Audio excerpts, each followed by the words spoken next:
নমস্কার, কেমন আছেন সবাই? সুমনা সুন্দরবন ভিলেজ লাইফের আরও একটি নূতন পর্বে আপনাদের সবাইকে স্বাগত। তো আজকের আমরা বিকালে যখন বাড়িতে ছিলাম তখন দেখি মাইকে প্রচার দিচ্ছে আজকে নাকি নৌকা বাইচ হবে। তাও আর কী উপলক্ষে তাও জানি না, তবে ধানতেরাসের দিন হচ্ছে বলে ধানতেরাস উপলক্ষেই তোমাদের সঙ্গে বললাম। তো দেখো, এই নদীটা যখন এই গাছপালা ফাঁকা ছিল তখন কিন্তু নৌকা বাইচ হতো দুর্গা পুজোতে, আর এখন গাছ ভরে গেছে। আর প্রত্যেকবার এই নৌকো বাইচের পরে ঝামেলা হতো বলে নৌকো বাইচটা বন্ধ করে দেওয়া হয়েছে। সেটা হতো দুর্গা পুজো উপলক্ষে, আর এটা হচ্ছে ওপারে কালী পুজো হয় সেই উপলক্ষে। তো দেখো, কম বেশি লোক সবাই কিন্তু নদীতে গেছেন দেখার জন্য, কিন্তু আমি যাইনি, কারণ মাম্মাম যাওয়ার জন্য কান্নাকাটি করবে, সেই জন্য মা আর আমি এখানে বসে আছি। আর মাম্মাম ও দাদা বৌদির ধারে বসে আছে, মানে ওর মামা মামির ধারে বসে আছে। তো দেখো, এক এক করে সব নৌকা স্টার্টিং পয়েন্টে যাচ্ছে, আর এখানে দেখো বৌদি মা সবাই বসে আছে। পুজোর সময় যখন এই নৌকা বাইচগুলো হতো তখন এখানে কিন্তু কমই গাছ ছিল, ছোটো ছোটো গাছ ছিল, তো সবাই রাস্তা দিয়ে দাঁড়িয়ে দেখতে পেত। আর এই সময়টা এত এখন আর সেই জন্য নৌকা বাইচটা হয় না। আর নৌকা বাইচ আগে হতো তখন নাকি ঝামেলা হতো, যারা হেরে যেত তারা মিলে ঝামেলা করতো, সেই জন্য নৌকা বাইচটা বন্ধ হয়ে গেছে। তো আবার নাকি এরা চালু করেছে, এবছর করছে, সামনের বছর আবার করবে বলছে। ওই দেখো, একটা নৌকা দেখা যাচ্ছে, সব কিন্তু স্টার্টিং পয়েন্টে যাচ্ছে। ছোট ছোট নৌকাগুলো, যেহেতু বড় নৌকা না, সবারই দেখছি ছোট ছোট নৌকা, তো সবাই কিন্তু যাচ্ছে। তো চলে গেছে, এবার যাচ্ছে বোট। এই বোটে কিন্তু পরিচালনা হচ্ছে খেলাটা।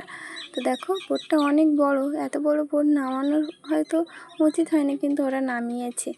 আর এই বোটের ভিতরে সবাই মাইক নিয়ে পরিচালনা করছে, যেহেতু তোমাদের মেন ভয়েসটা শোনাতে পারছি না। আর রাস্তায় অনেক লোক ছিল আশেপাশে, তারা সবাই খেলা দেখার জন্য দাঁড়িয়েও আছে।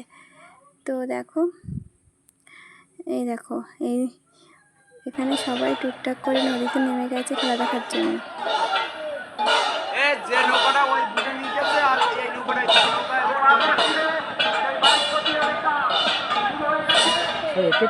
পাঁচটা নৌকা তো এরা হবে না।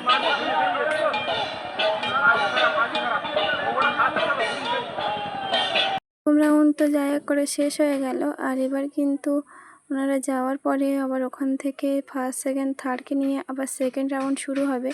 তো সবাই দেখো, কম বেশি বলছিলাম না যে নদীতে নেমে আছে, সবাই দেখার জন্য আবার অধীর আগ্রহে দাঁড়িয়ে আছে। তো কেউ কেউ সহ্য না করতে পেরে উপরে চলে এসেছিলো, আবার দ্বিতীয় রাউন্ড শুরু হওয়ার আগে নেমে গেছিলো। তো দেখো, দ্বিতীয় রাউন্ডের না, এটা কিন্তু বাইচের নৌকা না, এটা ওনারা দেখতে যাচ্ছেন সেই নৌকা। তো চলো, পর্বটা দেখতে থাকো, আশা করি ভালো লাগবে। আর নৌকা বাইচ হয়তো তোমরা কম বেশি সবাই দেখেছো, কিন্তু আমি দেখেছি অনেকটা ছোটোবেলায়, আর বড় হয়ে দেখেছি আমাদের এখানে, সেটা পিসিদের বাড়ি। আর দেখো, আর আকাশটা কিন্তু একটু আগে পুরো ভালো ছিল, হুট করে মেঘ করেছে, পুরো কালো হয়ে এসছে, মনে হয় বৃষ্টি আসবে, কিন্তু না, বৃষ্টির কোনো সম্ভাবনা নেই, ঝড় উঠবে দেখবে। ইতিমধ্যে কিন্তু ঝড়ের আবহাওয়া শুরু হয়ে গেছে, দেখতেই পাচ্ছ। আর ঝড় হলে কিন্তু মেঘ কেটে যায়, সেই রকমই হয়েছে, ঝড়টা হয়ে কিন্তু মেঘটা কেটে যাবে। প্রচুর পরিমাণে হাওয়া হচ্ছিল, এই দেখো গাছপালা চারিদিকে পাতা পড়ে ভর্তি হয়ে গেছে।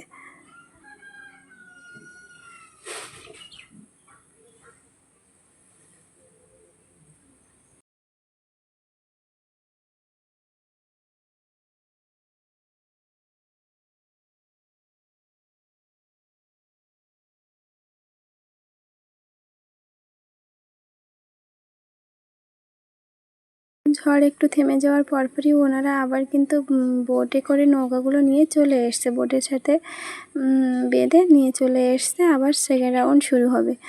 আর এই ঝড়ের সময় নৌকা চালাতে প্রচণ্ড অসুবিধা হয়, তো সেই জন্য একটু লেট করছিল, যাতে ঝড়টা কমে গিয়ে তারপরে শুরু করতে পারে। তো সেই মতো আবার কিন্তু সবাই কিন্তু স্টার্টিং পয়েন্টে চলে যাচ্ছে। আর এখানে দেখো, আমরা রাস্তায় সবাই মিলে বসে আছি খেলা দেখবো বলে। ওখানে আমার একটা ভাইজি আছে, আমার মা আছে, সোনা মা আছে, আর আমার মামাম আছে, সবাই কিন্তু আমরা বেঞ্চে বসে আছি। আর ওই সাইডে আরও অনেকেই ছিল, আর আমাদের ডান সাইডেও অনেকে ছিল, কিন্তু তাদেরকে ভিডিওতে আনা যায়নি। আর আবার দেখো, সেকেন্ড রাউন্ড শুরু হবে বলে সবাই আবার নদীতে নেমে পড়েছে খেলা দেখার জন্য। তো চলো, সেকেন্ড রাউন্ডটা তোমাদেরকে দেখানোর চেষ্টা করছি, কতটা কি দেখাতে পারছি বলতে পারছি না, কারণ আমি নিচে যাইনি।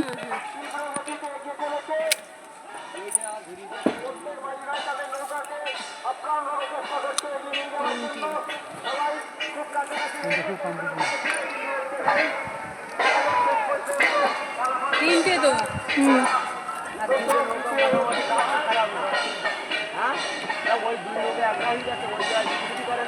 আজকের পর্বটি এই পর্যন্ত। ভালো লাগলে অবশ্যই লাইক, কমেন্ট, শেয়ার করবেন এবং চ্যানেলটিকে সাবস্ক্রাইব করবেন। দেখা হচ্ছে পরবর্তী আরও একটি নূতন পর্বে। ততক্ষণে কিন্তু সবাই ভালো থাকবেন। আর ধানতেরাসের সবাইকে শুভ ধানতেরাস। আর কালকের হচ্ছে ভূত চতুর্দশী, তো তারপরে এখন তো এই পর্যন্ত। কালকে দেখা যাক ভূত চতুর্দশীতে কতটা কী করতে পারি, তোমাদের সঙ্গে শেয়ার করার চেষ্টা করব। তো চলো, টাটা।